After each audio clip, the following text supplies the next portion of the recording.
Bonjour aux lecteurs de notre chaîne YouTube et aux membres du forum de rcmac.com. Alors là, c'est la troisième vidéo sur le BXR S1. Alors aujourd'hui, j'avais annoncé que je faisais le montage de la version kit, mais là je m'occupe déjà de la version RTR pour faire un peu les différences d'équipement.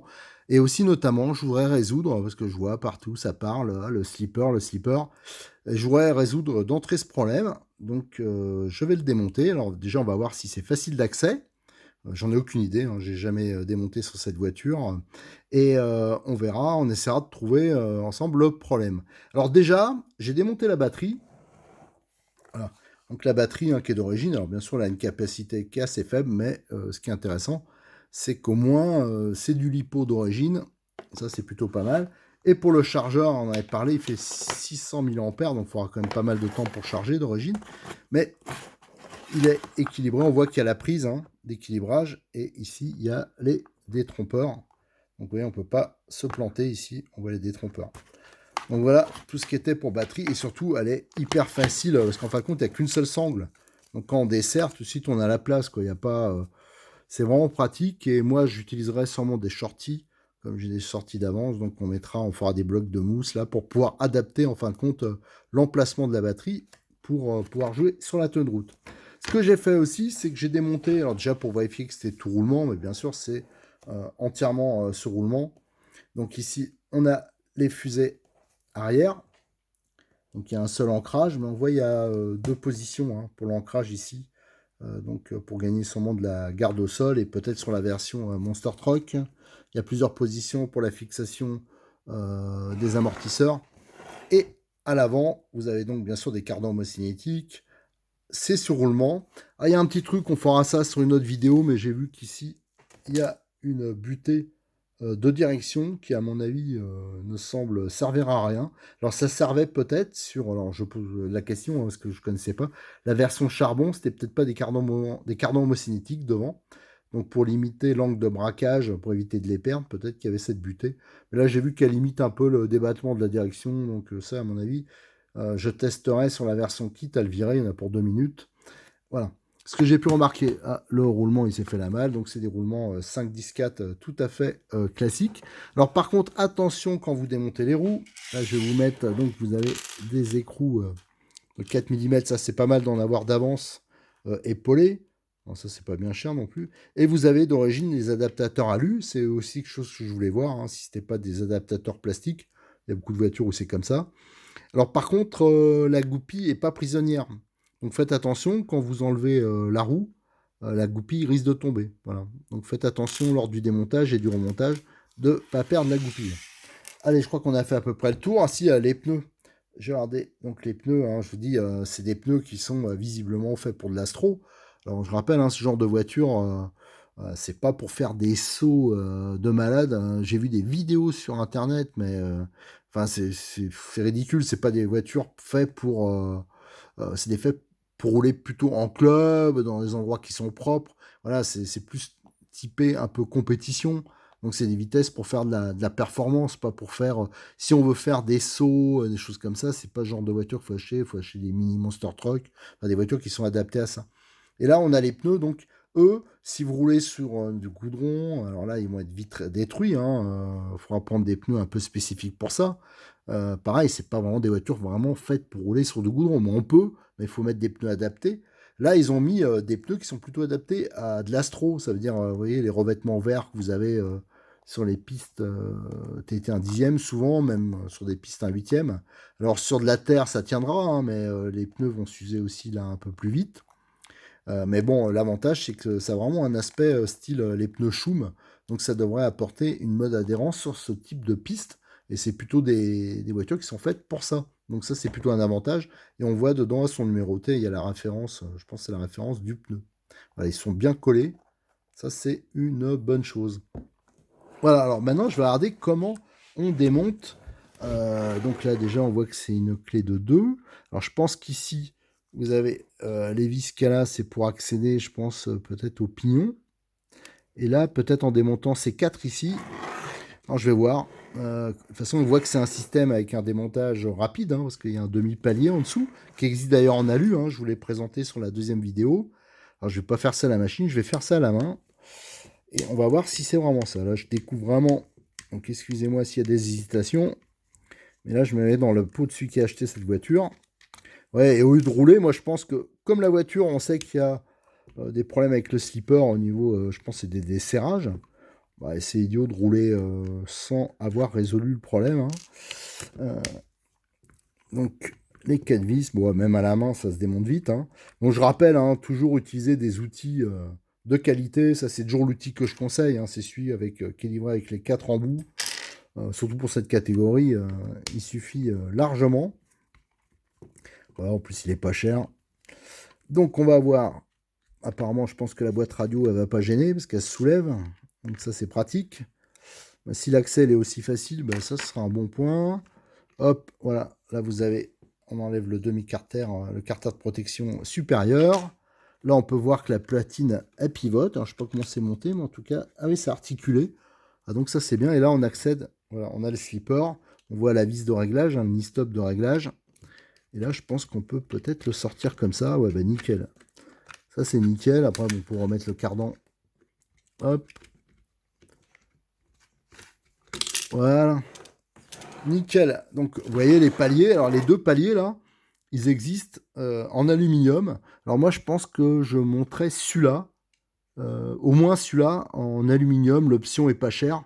Ça permettra de mieux refroidir le moteur aussi. En plus, il est vraiment beau. Il y a un réglage à tiroir. Donc, ça, c'est bien. Je pense qu'on fera ça, du moins, sur la version que je vais monter. Voilà. Et moi, alors là, on peut voir, alors c'est un slipper tout à fait classique, hein, avec des plateaux en aluminium, ici la garniture, la couronne qui est en gros module, ça c'est un bon point. Et ici vous avez le knee-stop de réglage. Hein. Alors le principe c'est qu'ici vous avez une matière de friction, hein, et les plateaux, le puits il est réglable à l'aide du knee-stop ici, le ressort, à voir comme ça il a l'air pas mal serré, pas, pas tant que ça, à vrai dire, il n'y a pas beaucoup de marge. Et le principe, c'est que lui, il va absorber les chocs à l'accélération. Donc, il faut qu'il patine, il puisse patiner un peu. Alors ça, en loisir, c'est intéressant. Hein, ça évite d'avoir des à-coups dans la transmission. Et en compétition, il joue un peu aussi là-dessus. Pour jouer sur le patinage, sur des pistes glissantes, ça permet voilà, de ne pas perdre l'adhérence. Voilà, c'est une sorte d'anti-patinage. En fin de compte, voilà, c'est ça le slipper. Donc, je pense, parce que c'est pas la seule voiture qui a ce montage-là, parce que bien sûr, quand vous voulez démonter, changer par exemple la couronne ou les plateaux, il faut pouvoir y accéder. Donc je pense que tout se démonte par ici. Donc il faut bien que la noix soit démontable et même quand on veut la changer.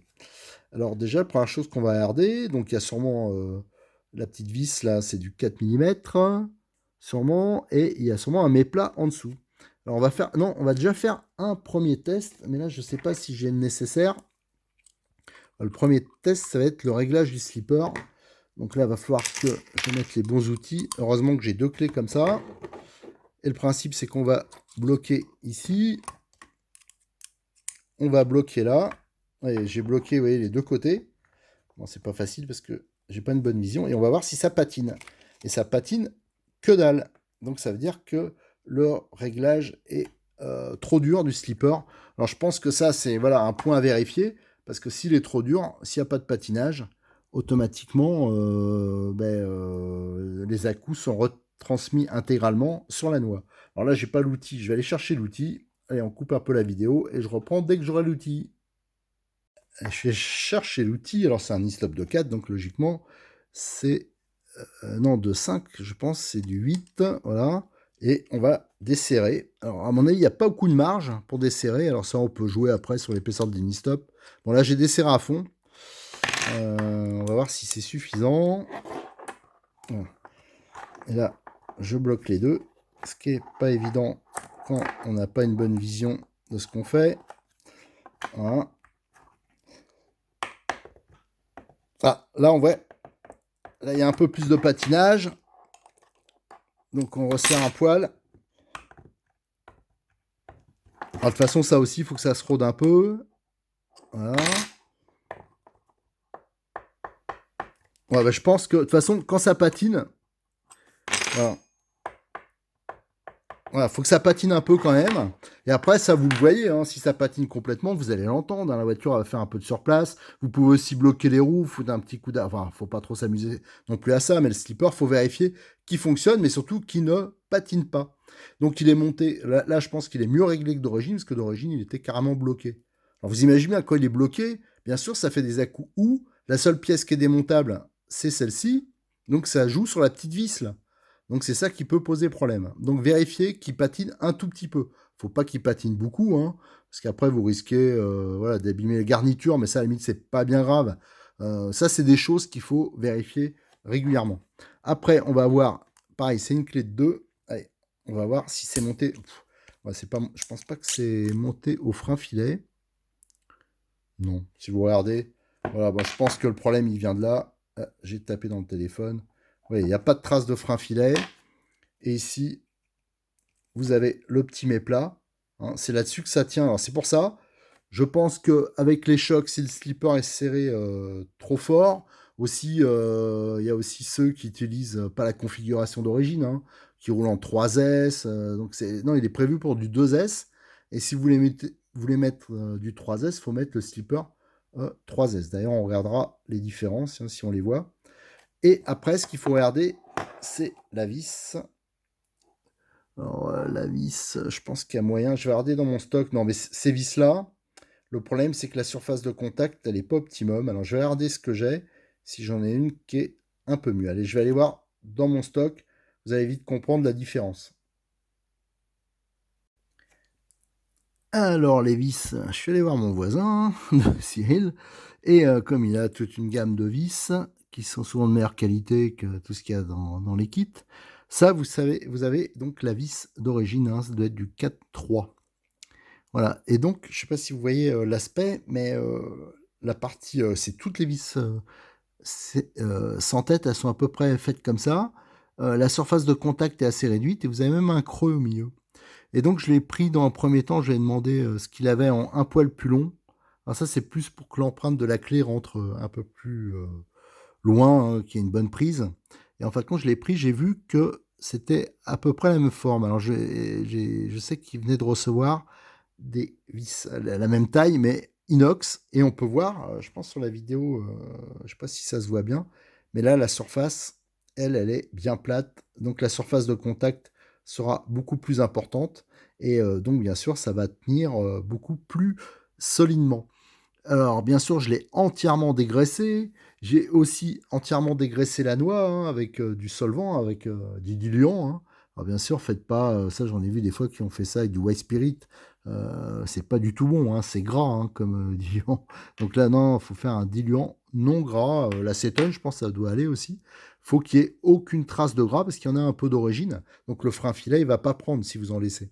Voilà, entièrement dégraissé. Et je vais utiliser moi un frein filet. Alors on pourrait utiliser du moyen, moi je vais prendre du fort ce coup-là, comme ça sera, le montage sera hyper balèze. Donc je pense en dégraissant bien, en mettant ce type de vis avec une surface bien plate, et ça ne pourra plus se desserrer. Alors au passage, j'ai une annonce à vous faire, hein, ça s'est décidé il y a 10 minutes. Quand je lui ai pris les vis, il m'a donné le paquet de vis, vous voyez, j'ai tout un paquet. Et pourquoi? Ben voilà, je vais être de corvée. C'est pour vous annoncer, hein, ceux qui sont intéressés par cette voiture, tous les kits RTR qu'il va vendre de BXR, ils seront modifiés. Ça veut dire que c'est moi qui vais me taper ça. Je vais le démonter pour lui et je vais faire la petite modif, hein. Je vais changer la vis, je vais monter au frein filet. Comme ça, cette histoire de slipper devrait être réglée. Donc ça, c'est important, hein, ceux qui veulent pas s'amuser à démonter, qui veulent l'utiliser tout de suite ou qui sont pas sûrs de bien le faire. Sur les kits qui seront, enfin les RTR qui seront vendus par Modélisme 34, ça sera fait d'origine quand vous allez le recevoir ou venir le chercher. La modification sera déjà bonne. Allez, maintenant, on va monter ça au frein filet. Donc là, l'avantage d'avoir une vis qui est 1 millimètre plus long, hein, donc là c'est du 4x4, c'est que l'empreinte, elle est plus profonde aussi. Donc ça va être plus facile de faire un bon serrage. Hop, un peu de frein filet. Je ne vais pas hésiter. Bon, normalement, ça sert à rien d'en mettre 3 tonnes, mais surtout que celui-là, il est plutôt euh, très efficace. Ça, c'est du truc automobile, hein, professionnel. Alors, ce qui peut jouer aussi, c'est que le frein, je trouve que c'est un peu libre. Ouais, ça rentre peut-être pas assez dur. Bon, voilà. Le fait qu'il y ait du jeu, peut-être. Et on va serrer bien. Il faut bien s'assurer qu'on est sur le plat. Alors, il y a un peu de marge. Alors, si on voulait desserrer plus le knee-stop, hein, comme il est quasiment buté, on pourrait légèrement tirer, mais bon, je vais l'enfoncer complètement. Là, on voit ça bute, donc on est sûr que c'est dans le truc. Hop, hop, hop. J'y vais doucement.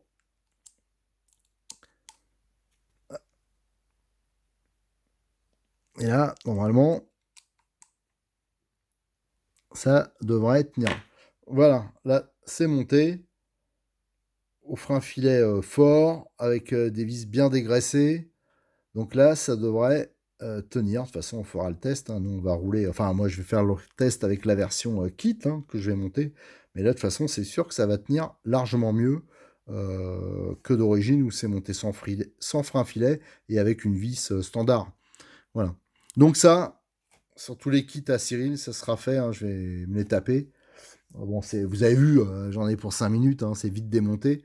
Donc ça, c'est bien. Autre chose que je voulais voir, parce que j'ai un petit doute, je me demande s'ils n'ont pas... Ça, c'est vraiment les tout derniers, ceux qu'il a reçus. Il faisait pas ce modèle. Avant, il fait pas mal d'Obitech, mais il faisait pas celui-là. Et comme c'est les derniers, peut-être qui ont été produits, je me demande s'ils n'ont pas mis le slipper de la version 3S. Voilà, parce que ici, si je me trompe pas, hein, c'est bien marqué slipper compétition option 3S. Et il est livré avec un cardan, parce qu'il doit être peut-être un poil plus long.